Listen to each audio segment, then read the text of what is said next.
Hello and welcome to another video conversations on Awaz-e-Haqiqat, which stands for the voice of truth. We are in our second season. Today, as you can see on my screen, I'm going to be talking to a very prolific community member who does a lot of things for our community, and rightly so. All of us, we all need to do something for the community at this point of time in our lives. But I'm so honored and pleased to be talking to Saroni Roy from the Saroni Roy Foundation. But before I introduce her and the conversation, I would really like to acknowledge the traditional owners and the land on which I am meeting her tonight. I'm coming from the land of the Kulin Nation, and I would also like to extend my respect to the elders, past, present, and emerging. On that note, I'm joined, as I mentioned, with Saroni Roy. So she is a multi-hyphenate and is an Indian-Australian actor, model, dancer, singer, influential speaker, co-chair for Equity, Diversity, Media Entertainment and Arts Alliance, and social entrepreneur. And while she's based in Sydney, she also champions for diversity, equity, and inclusion. Saroni is the first Indian origin Australian woman to be elected as Federal Councillor, National Performance Committee, which is MEAA-Equity and Board Director, Australian Indian Orchestra. She is a cancer survivor. She's faced multiple invisible disabilities, and she's also a body activist. And her story of struggle, success, and service has inspired several people across the globe. She shatters the glass ceiling in several ways, and making her a sought-after inspirational speaker and mentor at significant thought leadership forums. She's listed as the most influential Asian Australians of the year 2023 and 2024, and she's also won numerous awards for her extensive contribution to global peace, multicultural community cohesion, and the UN-SDGs, and has been featured in world-acclaimed books, forums, and media. On that note, a very good evening, Saroni. How are you doing? Thank you for the kind introduction. Your volume has to go up, Saroni. I can't hear you. Can you hear me now? Yes, finally. Okay. Okay, sorry about that. So thank you so much, Chris, for that amazing and kind introduction.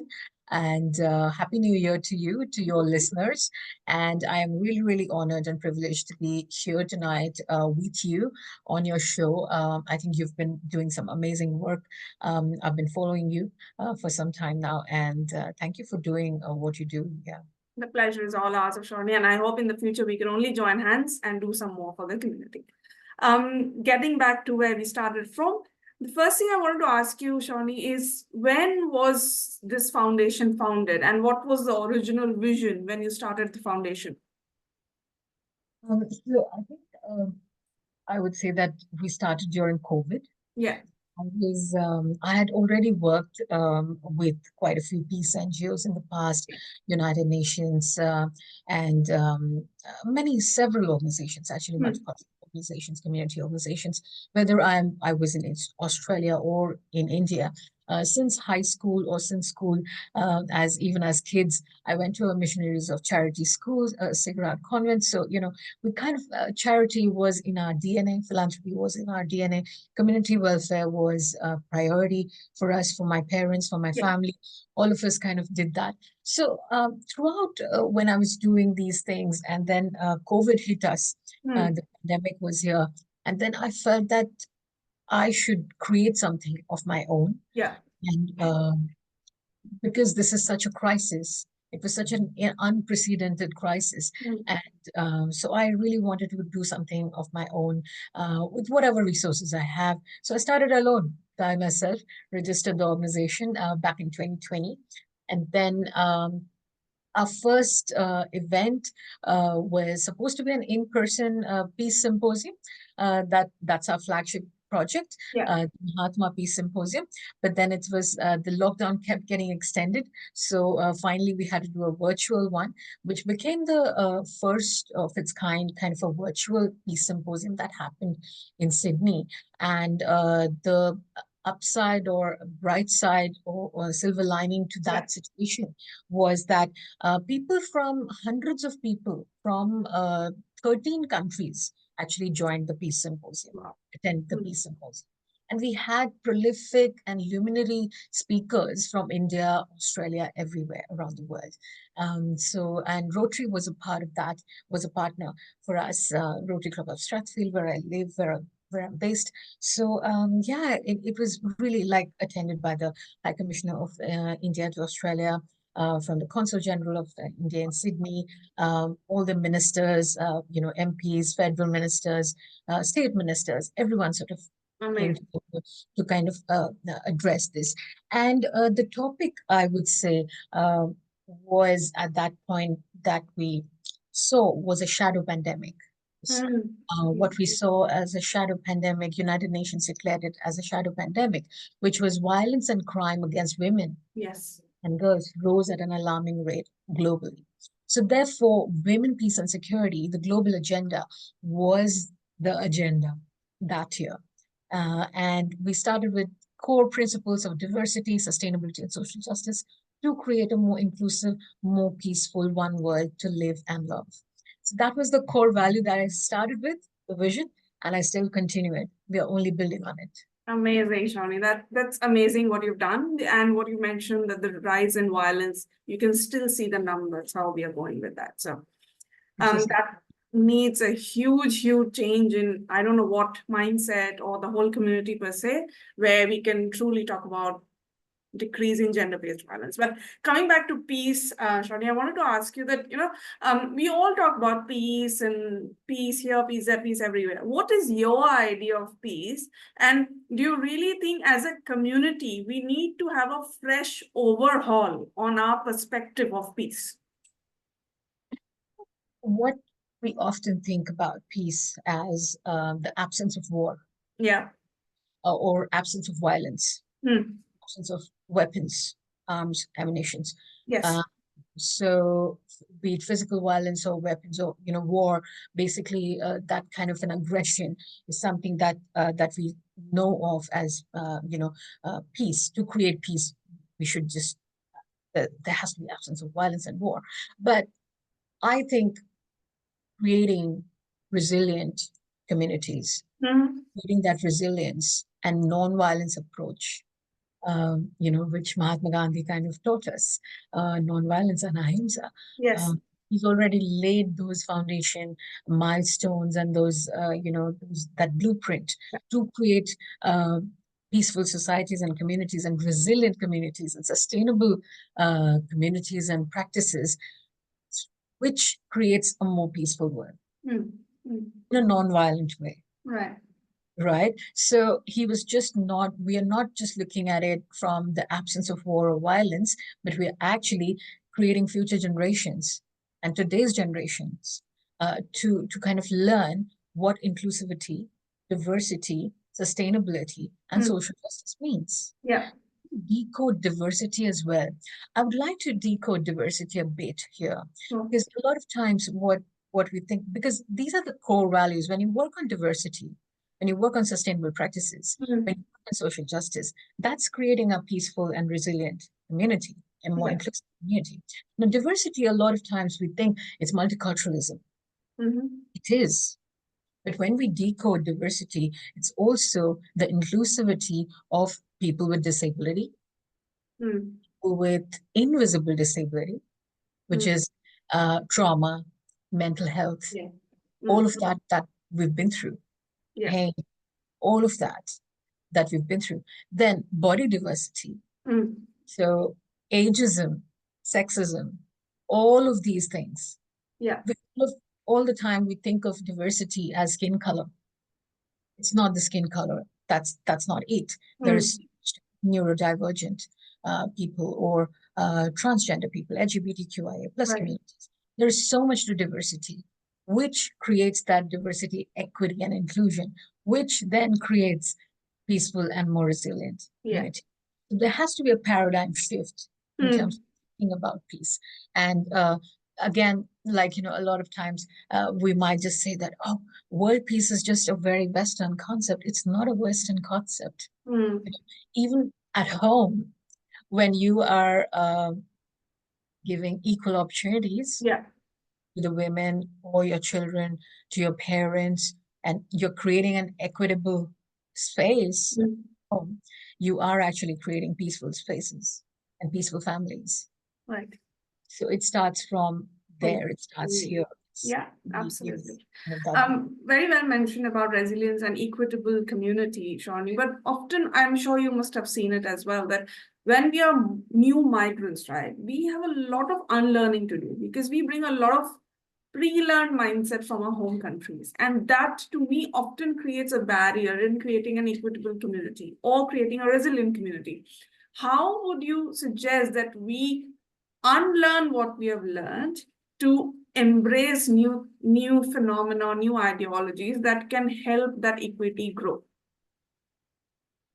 I think a lot of times you have to kind of also ask yourself, ask migrants, Yeah. ourselves, that I was like, for example, just if I take my example, I was very clear why I left my own motherland and Yeah. why I was coming. So often that is a confused reason. There's no clarity there. Yes. Because a lot of migrants come here only for the money, the financial opportunities Yeah. that it's, giving me or it's providing me. If you're coming for that reason and you're constantly, missing your motherland, you rather be in India, rather be in Bangladesh, rather be somewhere else, then why did you even move here? That's why it's creating that problem.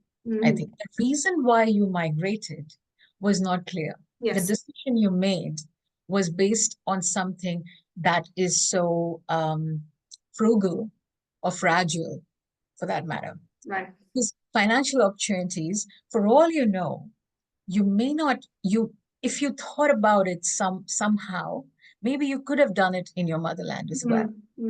It's just that you didn't think about it that way. Yeah. You just thought that, oh, I think this is it because everybody is doing it. So I should also do it. Yeah. And then I should send money home. And then I'm constantly trying to find all of that is not here. Yeah. Instead of that, if I change my mindset and ask myself, oh, why did I even come here? What's the question? That question has to be, and the response to it, I need the clarity in that. Because when I came here after cancer, post-cancer, surgery, treatment. I wanted to live in a different part of the world, do something different with my life, live my second life with doing things for others, doing things what makes me happy, what makes me heal, recover, all of those things. And I was yes, I've been through a lot of challenges here, but I went through immense trauma and challenges even in India.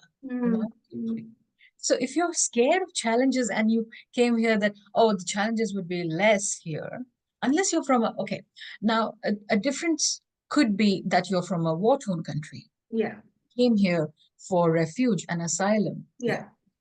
Because it's a peaceful country. Yeah. Again, then if you came here for that, do you see the comparison from wherever you came here?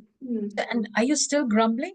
And you have grudges against this country that, that has given you refuge or asylum or has given you license. So I think that's where the reason why you migrated is a big question there, where there's resistance to adapt or embrace. Because I felt that Australia and specifically New South Wales, at least I don't know about other states because I've not lived there. I can't really speak for others. But here in New South Wales, we have 300 plus ethnicities living here. I didn't even know so many ethnicities existed. Yeah. And there is a grocery store for every ethnic community. Yeah. There is a restaurant, there is a grocery store. I get my hilsa, I get my posto, I get everything in Sydney. Yeah. So I don't know. That's for me, it was a very different reason, but for others, I'm sure that reason would be different. And the resistance, I think, comes from there, where we don't want to change. And the good part or the best part of Australia is that they don't want you to change. They actually embrace what you bring. They're actually very welcoming. So if you look at it that way, then it's a different world altogether. Absolutely. Totally agree with you, Tony. I get my poster too, although I don't know how to make it, but I get it anyway. But you spoke about hidden invisible diseases or invisible trauma, and I think cancer is one of them. And you have battled it, you've come out stronger. How does it feel, Shawnee, to be a cancer survivor? And do you think there is enough awareness in our society? Do we talk enough about cancer, post-cancer care and rehabilitation and acceptance in our societies? I think there is, at least in Australia, there is a lot of conversation. But is it specific? Because the only problem I see to this, invisible disabilities Yeah. or cancer specifically, if we look at cancer as a as the ailment or disease here, is that it's often put in a box of cancer survivors. Cancer, Breast Cancer Foundation. There's ovarian cancer. There's awareness about that, but there are many lesser known cancers. And in spite of, let's say, I'm a thyroid cancer survivor, yeah, but I still don't have specialized treatments or something that is specific to me for my type of cancer and to my type of other medical conditions that I have. Right. Okay. So what happens is we are putting everyone in the same box and we are giving the solution. It's like one size fits all. So I think what needs to happen is treat every patient, every survivor, individually according to their needs, requirements. Because after cancer, let's say it's been 10 years for me. Okay. Now, in these 10 years, there have been multiple other medical conditions which have overlapped. Yeah. I'm on extreme dosage of various cocktail of medication. And so, like, for example, I am allergic. Recently, last few years, I've become allergic to fruits. Okay. I love fruits, but I can't eat fruits. And everywhere on this planet, everyone tells me to eat fruits, vegetables, salads, and I can't eat them, so I get reactions. So then no one's telling me why these things are happening and what do I eat then? Yeah. Where's my nutrition going? Or what's going on? Because I have essential thrombocythemia. I have bone infarction. I suffer from excruciating pain in my left leg, which hinders me from any activity for the walking, standing, sitting for more than 5 minutes, 10 minutes. And then of course I don't have the thyroid gland, so there's hypothyroidism. Sometimes the dosage is too much, sometimes it's less. But I really don't know what's going on with my body, and I'm just going with the flow. But then I don't know. So that's the gap, I would say, that we are not, and I really don't know which doctor I should be going to. Who can give me some advice. What kind of nutrition do I need? What's the solution for this kind of situation that I'm in? So that cookie cutter mold that we put everyone in is something that I don't think is helping anyone, and that needs attention. But yes, the lesser known cancers are also supposed to be, I think more conversation needs to be around that. Yeah.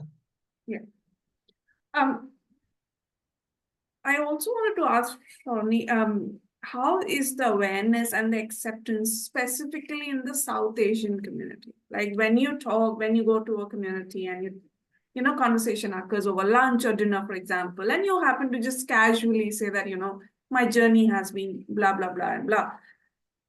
How do our own South Asian communities take invisible disabilities as? One is, I think, the biggest thing would be, which of course it doesn't impact me, but it could impact a lot of people. Would be, in a way, you do get excluded. Or there is a certain amount of exclusion or isolation. And I mean, if it comes to, let's say, marriage, or someone wants to marry you or something like that, then, marrying a cancer survivor, is that something someone would want to do? I don't think so. I don't think they would want to, because, and God knows what other medical conditions she has. And so yeah, there is a certain amount of exclusion when you're being vocal about these things. But it doesn't impact me. I know there are many people who get impacted, especially also because cancer does impact your body image as well, your appearance in a big way. Um, I mean, mine was first stage cancer, and therefore maybe my recovery was slightly faster, or, my hair, like I lost my hair, but then, I still do have that. A lot of women lose all their hair, which kind of impacts their body in a big way. And our families or our friends, is the community supportive of, such people who probably may or may not be able to catch up to that speed? Yeah. Like there are times when I am invited to a lot of events or a lot of places, but I can't do it. So then what happens is that I am completely excluded from these events. Slowly, gradually, they'll drop me out of the list, right? Because, she won't be able to do it. She can't do it. So that's, again, it comes down to accessibility of a disabled person. How much are we making the world or the community or all these projects and initiatives accessible to people with disability, whether it is invisible disability or visible disability? We might just say that, oh, yes, this venue or this place is accessible to disabled people. And there's a photo of a wheelchair. Yeah. Right. But what happens to invisibly disabled people like me? See that. And often also because a lot of times people think I am just faking it for sympathy or playing the victim card, that she probably, God knows, who has seen the medical records, I can't have my medical records pasted on me and all the time. So a lot of people, because I always, I'm well dressed, I try to kind of look my best and present my best foot. So a lot of times people don't even believe that she does have, maybe she's faking it, maybe she's lying for sympathy, for some sort of popularity, and this is some sort of victim card that she's playing. So yeah, and then a lot of people, a lot of people have actually compared it to, oh, I have had 2 kids. So I've been through surgeries. So I know how it feels. I'm like, are you really comparing your kids to this cancer, or what is it like? Or the surgery, or which part of it is it? If I'm just kind of coming as a layperson, then yeah. So yes, all of these kind of things come to me. A lot of toxicity, yes. But yes, I think I've developed a very, very strong mechanism, spiritual mechanism, which kind of protects. Amazing. That's great. Hats off to you, Shivani, because I know taking all that toxicity is not easy. It can get to you. But yeah, moving on from there, while I was introducing you, you don multiple hats for the community, right? I don't think there's anything that you don't know or do, because you do so many things. What drives your passion, Shivani, that you want to do so many things for the community? I think one is the urgency that I have, that people say that, life is short. Yes. So, you should do everything or whatever. But I've faced death and come back, right? So I know life is short. I know that maybe tomorrow I may not be able to do this. I may not have the physical capability or strength, or the pain might be too much for me, or something. So I want to do it now and not later, so I have that urgency all the time. And even before cancer, I always said that, I was a workaholic always, and I have an engine of a Ferrari here. So now what has happened is the engine is still there and the physical capabilities have kind of become limited, I would say, in a certain way. So it does not match up to that speed, but my mind still runs in that speed. Yeah. And every day I'm creating so much that I want to, there are two things I think broadly that I kind of, that drives me or motivates me or something, is that arts, because I'm a dancer, I'm a singer, I'm an actor, and so I want to support the arts. And as an actor, model, fashion, beauty, all of this kind of is something that I really, really resonate with, and have experience and skills in it. So therefore, exploiting it to the optimal or the maximum. Yeah. Then community welfare, giving back to community. If I can make even 10 people's lives even slightly better, that's the satisfaction I will die with. And I always say that there are Mahatma Gandhi, Ratan Tata, to Nelson Mandela, to Barack Obama, to Taylor Swift, all of them, each of us, you, me, all of us get 24 hours every day, per day. Yeah. How we use these 24 hours is that makes the difference. Yes, correct. It's all the difference. So a lot of people say that I don't have time, I'm too busy for this, I'm too busy. I'm like, you have 24 hours. If you use them properly, you can do so much. Build empires. Absolutely. So Thank you, Rami. That was you're absolutely spot on. And thanks for that inspiration also, because sometimes I often tell myself, I can't do that, I'm running out of time. But then, this 24-hour cycle comes into the mind. So yeah. How do you take care of your mental health, Ronnie, when toxicity comes to you, when the day is running over? How do you ensure that your mental sanity is intact? I think it took a while for me to learn this, learn some techniques actually. And a very dear friend introduced me to a very beautiful book called The Secret. Yeah. Magic. And that's when I learned the law of attraction, the universal law of attraction. Yes. And the manifestation and affirmations and that gratitude practice. And that's when I started meditation practice almost every day. And right now I'm reading a very interesting book to kind of deep dive into meditation a little more, is the Silva Mind Control Method. Okay. Have you read that book? No, not yet. No. Okay. So again, it's like meditation is passive meditation, what we do, what we practice, and then the a technique of meditation where your mind is actually problem solving. Wow, okay.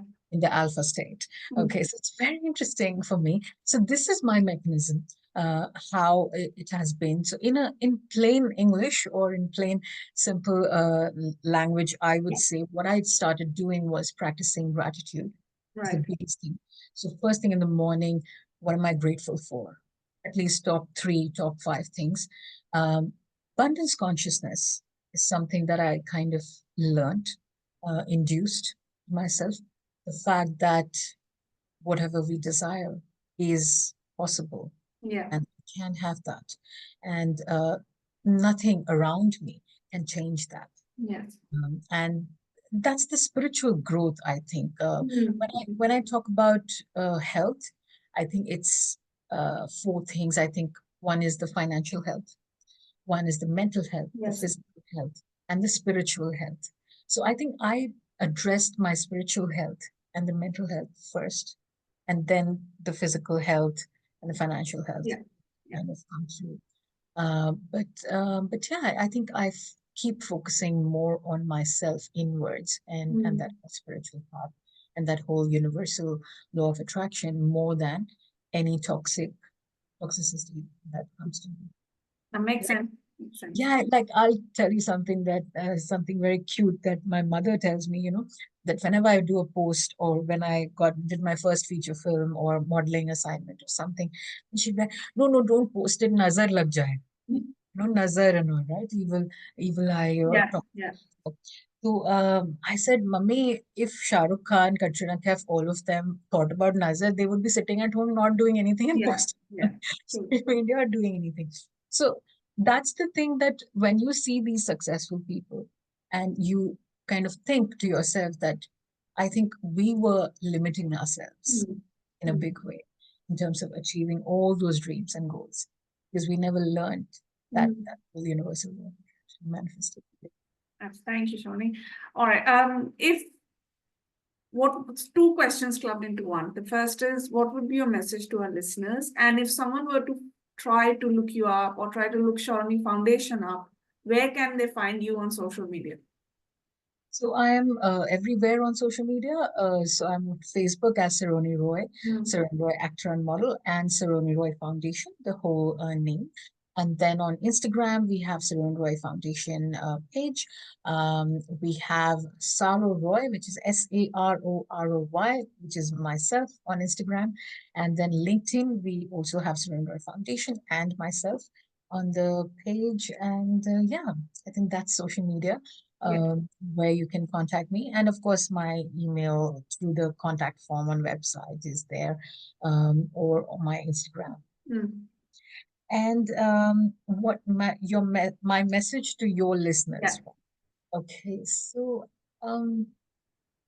I think I would really encourage everyone around me with the gift that I got, was the one gift of giving back. Yes, always comes back to you multifold. That's one thing. The second thing is so important, the spiritual part of it, the spiritual growth. Your spiritual part of it. I think practicing meditation should be in school, college, university curriculum, mandatory for everyone. 10 minutes, 15 minutes every day, or whatever time, whenever you get time.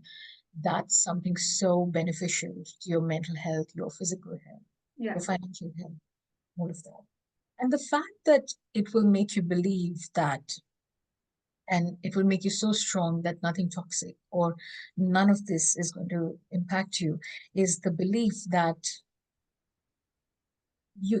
success, money, love, all of these things are infinite in quantities. They're not limited. You often think that, oh, if this person becomes successful, then I won't. If she has more money, I won't. No, she's a billionaire. I can also be a billionaire. She's a star. I can also be a star. So it's abundance, that's the abundance consciousness that we talk about. And I would love everyone to understand. And therefore, what happens is that peace we were talking about will be there as an inner peace as well, as mental peace as well. Because the fact is that you can be successful and fulfilled and a great star. I can be too. There's no limited quantities of love or money or success so it's not a competition. There's no competition, there's no jealousy, there's no envy. So yeah, I think supporting each other. Absolutely. Thank you, Saroni. This was such a heartwarming and an inspiring conversation. Thank you for giving us your time. And to my listeners, if you've heard us for the first time, if you've seen us for the first time, I really hope that you had a lot to take away from Saroni's journey, her experience, and her expertise on how she conducts her life, has traveled through her journey. Slight trigger warning for anyone who's going through cancer or who knows someone who is surviving and battling cancer. A little bit of this conversation might be triggering. So if you feel that you don't want to listen to it, please step out of the conversation, take care of your mental health, and then come back to the conversation when you feel you're ready. And if you've heard me for a while, I hope that you like the content that I put on the table. If you've got any thoughts or feedback or even comments on any of the content that you've seen or heard, please write to me at awaz-e-haqiqat@gmail.com, or you can also find me on Instagram, Facebook, and YouTube as Awaz-e-Haqiqat. I look forward to reading your thoughts and comments. On that note, Saroni, thank you so much for joining me, giving me your time. It was a pleasure having you, talking to you. I hope we can keep paying it back to the community, as you mentioned. And please stay in touch, and thank you again. Thank you so much for having me.